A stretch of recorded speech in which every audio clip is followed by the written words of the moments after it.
So which of these two cars would be the better project car? So today we have two GTs in the shop owned by the same owner. We got ourselves a 69 and a 67.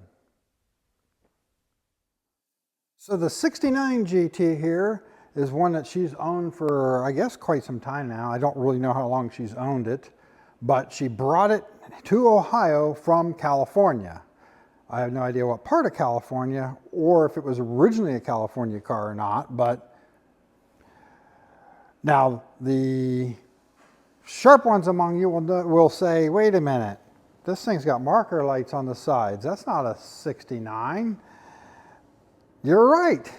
And that's exactly what I said when it showed up, because the 69 should have a reflector right here on either end, not the lights. But the chassis number in it does say it is a 69. Now the 67 here is a car she just recently bought that she's actually replacing the 69 with. And she bought this from, I believe she said Massachusetts. And so it's a East Coast car. Now whether it was originally Massachusetts car or not, I don't know. But she wanted to recreate her mom's car when she was growing up, which was a 67 GT. Now, she was looking for a project car because she likes working on them, and her mom's car was a non-standard color. So I don't think she wanted to buy a really nice car and then strip it down and repaint it. She would rather start with a project car and build it into her mom's car.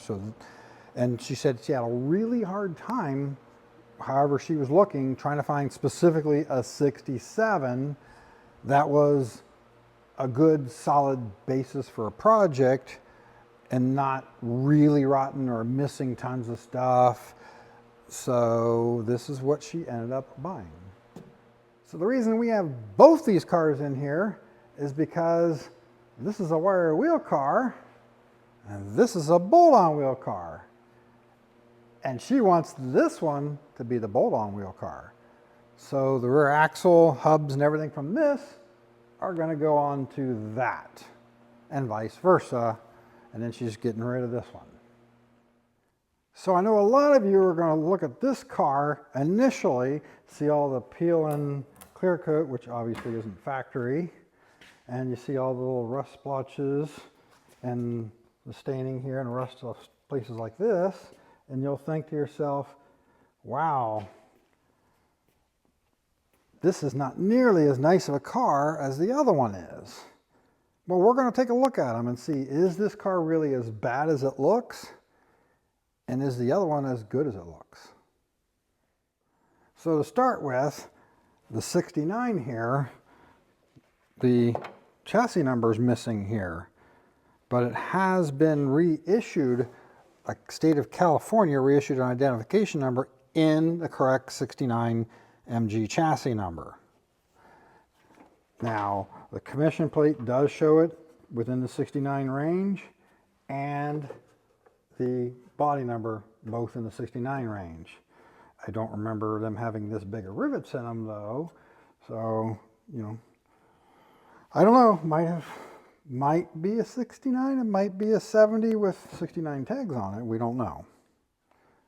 So the 69 isn't without its issues. This thing has been repainted somewhere along the way, end compartment and all, and it's not exactly the best paint job. Now, the whole panel here that holds the fuse block is missing, that whole metal panel there. It has taken a knock on the front end, it's got a bend here, and it's kind of bent a little bit through here too. So we know it's had some accident damage at some point.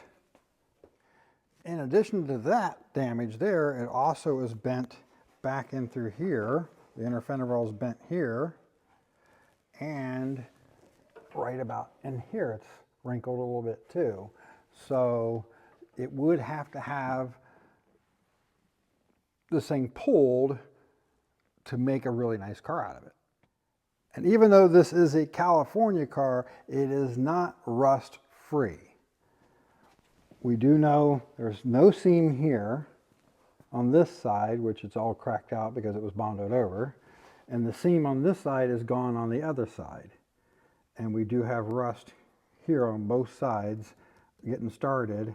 And I believe that we're going to have some rust in behind the fender here too on the very ends if you take the fenders off, because this one's properly riveted in place and the other one's got self-tapping screws shot through it. And at some point in time, it's taken a little bit of a shot right here too. You can see the quarter panel here is bent in a really weird way here, and it's kinked right through here.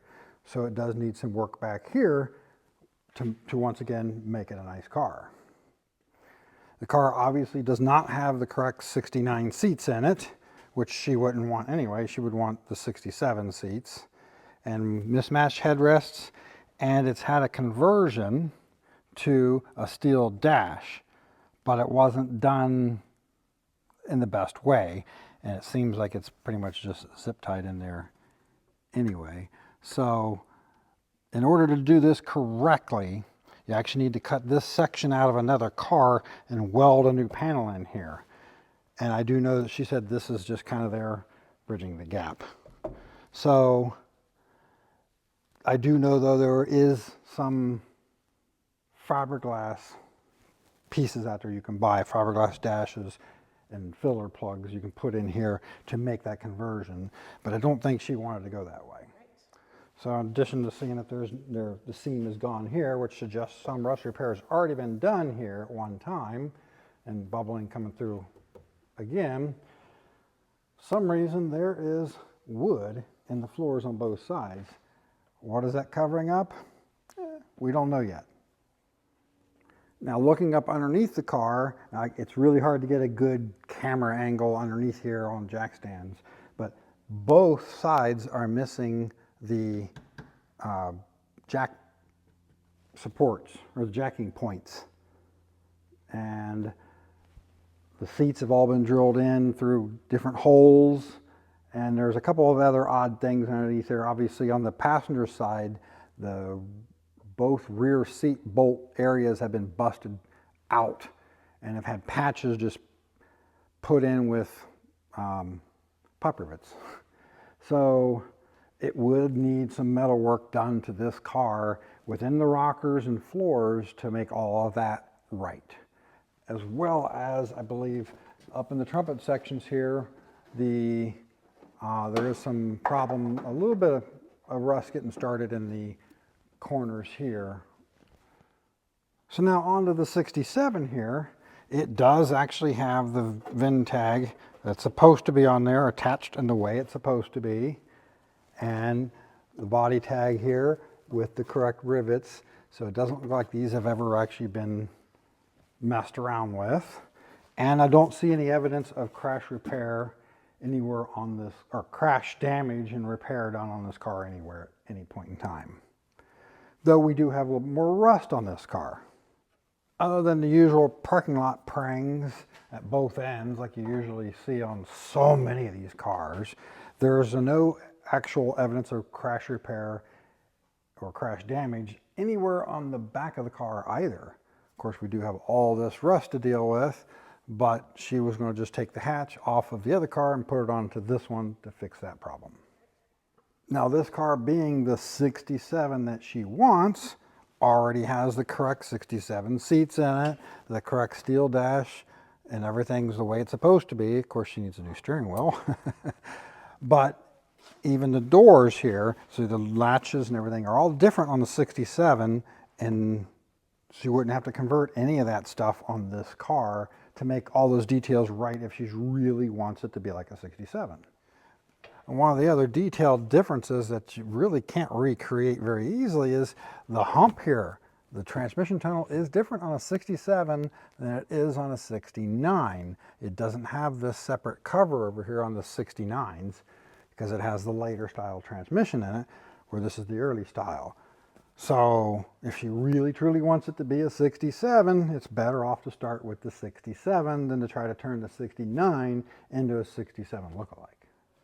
Now this one is missing the seams across here, which is an obvious sign of rust repair. Well, let's go ahead and, since this one's on the lift, get it up in the air and take a look underneath it and see how bad it really is. Now one of the other little variances underneath the car to a 67 versus the 69 is the 67 did have this tow lug here, or strap down lug, whatever you want to call it here, that the 69 didn't have. Now moving back, I've been seeing no crash damage, no evidence of any kinking in the rails anywhere, but we do have rust here. The ends of the rockers, both front sides, are rotten out, and a little bit of rust in the floors, but not actually as bad as I expected to see when I first looked at the car.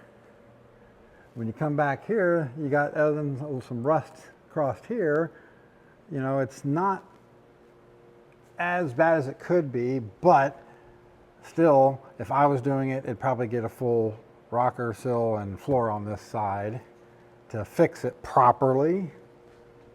Because the back corners are rotted out as well on both sides. Now, depending on how she decides she wants to tackle that, there is the chance that she could just put in outer rockers, lower fenders, lower dog legs, an inner membrane, and do some patching front and rear, and maybe get away with that, and then some patching in the floors. I don't know how she's going to tackle it, but that's one way she could do it and not put quite as many hours into the metalwork. And going back to the back here, it looks like other than somebody's fine repair on a fuel pump and moving the battery into the trunk, it's pretty unmessed with overall. I would definitely not hang this low if I was doing this. You could get that thing knocked off on a speed bump pretty easily. But basically the car is not as bad as the top side would lead you to believe it might be. But it's still obviously going to take more metal work than the other one, but you don't have the crash damage to deal with on this one. So it kind of almost puts it 6 one way, half dozen the other in that regards. So the owner of these cars believes she knows what she's getting into, starting with this car, to do what she wants to do rather than trying to make this car into what she wants to. At the end of the day, she's the only one that can decide that. I always tell all my customers, it's worth it if it's worth it to you.